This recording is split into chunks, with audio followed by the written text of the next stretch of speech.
Everybody,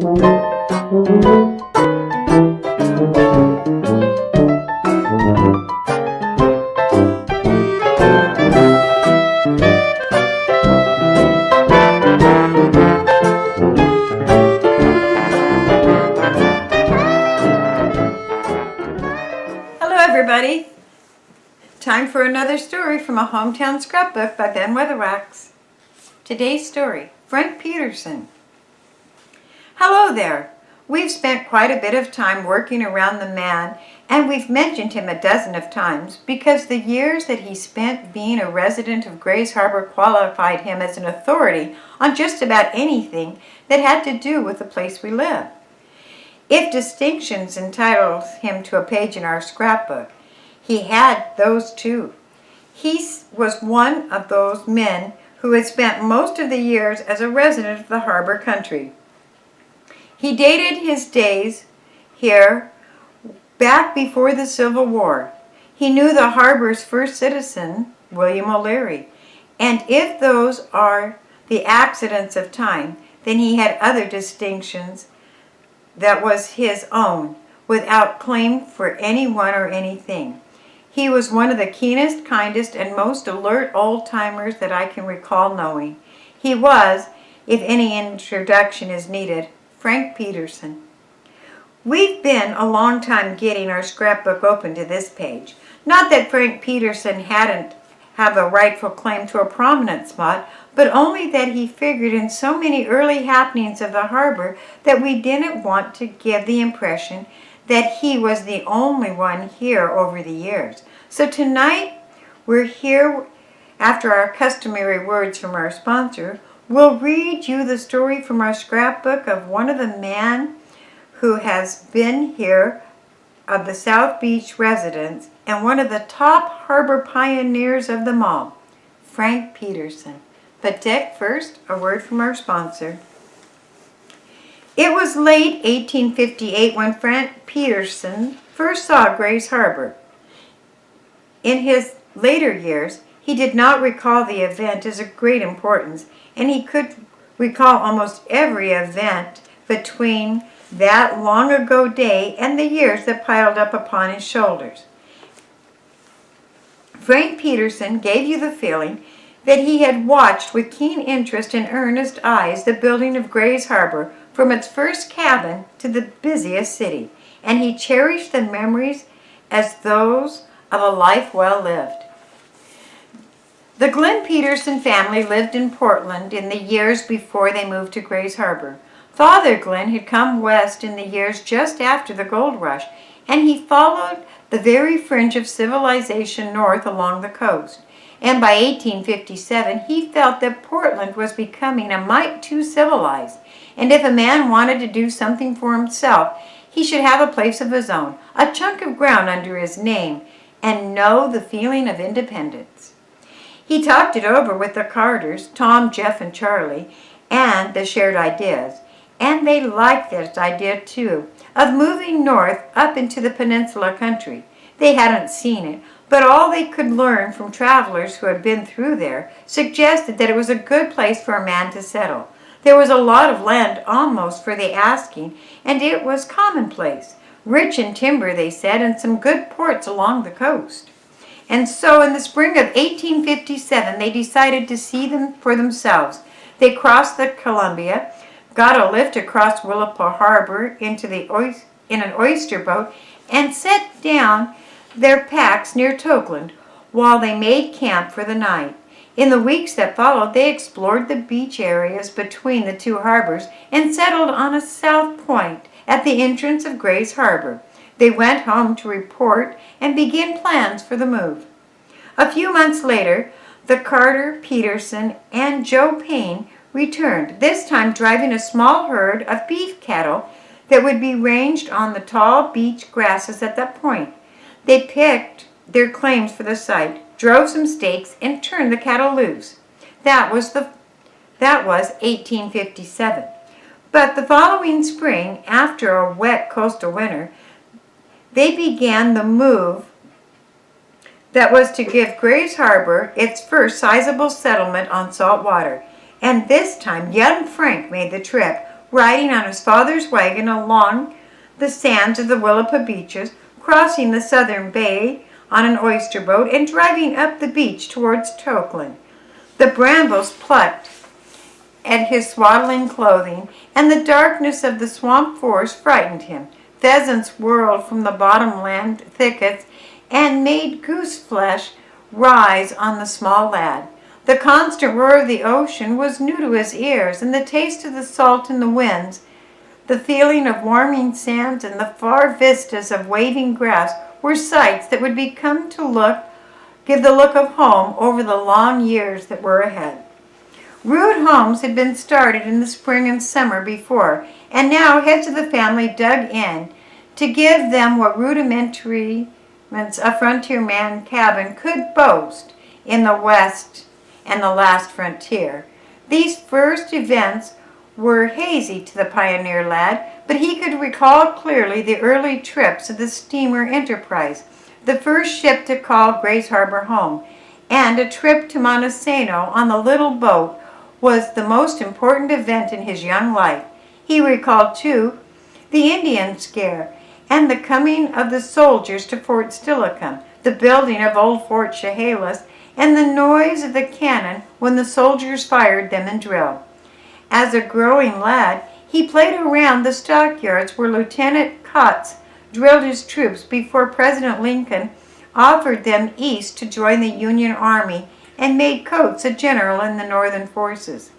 60 regulars there were, down from Puget Sound's fort, on what they thought was a troopers to the rescue mission, but which turned out after the passing of years had been revealed a scheme to be a neat piece of promotion by the Carters and Sam Williams and Captain Wright, who owned and operated the Enterprise.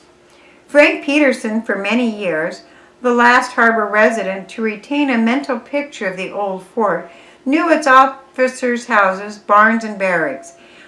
And speaking of things warlike, Frank used to often recall the device used by the storekeeper who sold whiskey to the Indians. A large old cannon was mounted in a prominent place in the compound. Some say it was left by the soldiers when they hurried off to fight the Civil War, but it came from a ship that once put into port and that had wrecked along the coast. That's not important after all these years. What is important is that it stood in the compound near the old fort, and with a good charge of black powder and some wadding, it would emanate a fearsome sound, and it could be heard for miles, echoing and re-echoing across the bay. So one of the general storekeepers who found the Indians good customers for his whiskey arranged to shoot off the cannon every time he got in a stock of whiskey. As a small boy, Frank Peterson was always on hand when the storekeeper began to load the cannon with black powder. It was fired once for each barrel of whiskey that was in stock. And, as Frank recalled later years, with many a chuckle, it certainly brought in the customers. Amongst the dunes and on the beaches, Frank Peterson grew up. When he was old enough to hold the reins of his father's team, he drove the mail to Tokeland and brought back a stack of incoming mail. It made him feel important, for his mail run was the only link Grace Harbor had with the outside world. He would take the mail sack off the little river steamer that docked at Peterson's Point. That was the name that was given to the place we now call Westport, and stow them in his wagon. Then be off for the next connection at Tokeland's Landing. Many times he hauled freight at $8.50 a ton, and the narrow wheels of his buckboard wagon rutted the hard sand of the beach as he hurried to make the North Cove Lighthouse before dark. The Native Americans far outnumbered the whites when Frank Peterson was growing up, and he told many stories of the tribesmen and their way of life. His home on the bay of Peterson Point stood near what had once been the kitchen meeting place of a great Indian city. And during the last years of his life, in the late 1930s, Peterson would take visitors out to the gnarled tree behind his house and show a bit of the Hudson Bay's Company blanket that had once been wrapped around a dead Indian that had been swallowed up by a tree as the limbs grew around it. Its faded blue color and texture were apparent after more than 100 years of saltwater spray and bright sunlight. When he was 17, Frank Peterson accepted a part-time job as an interpreter for the Indian Department of the Territory and often made trips north across the harbor and up the beaches to Dahola, which in that time was called Quinault. He had learned the Indian habits and customs since his earliest childhood. His playmates had been children of Native American families that still lived along the point, and in the country where whites could only be counted on the fingers of two hands, it was only natural that he should cultivate many friends and acquaintances amongst the Native Americans. When the white man began to come, Frank was driving the stage from Westport to Tokeland and back. That was for 20 years in 1872. Many of the men who built the cities of the harbor traveled with him. George Emerson drove the rattling wagon behind Frank Peterson as the boy lashed his horse along the beach, and J.M. Weatherwax, A.J. West, and in fact, practically all the old-timers who came to the harbor to live before the advent of the railroad in 1890. Frank picked them up at Tokeland Landing or the North Cove Hotel, operated by Tom Roney, who was bellhop, chief steward, head waiter, chambermaid, and hotel manager all in one.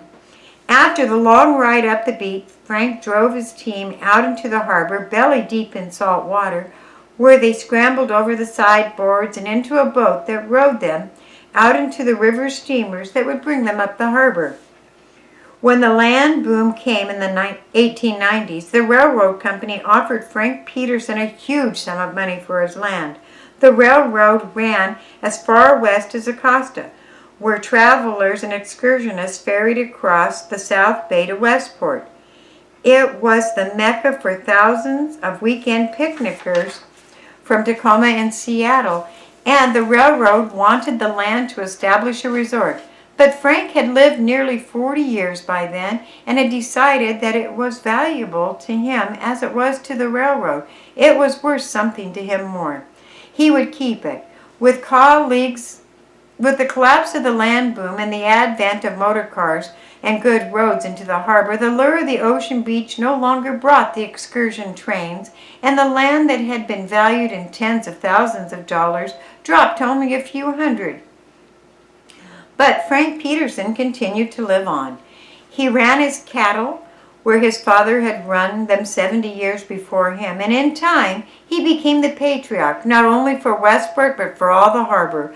A straight, clear-eyed old man with a scraggly mustache and a volume of stories that went back before memory of any other living Grace Harborites.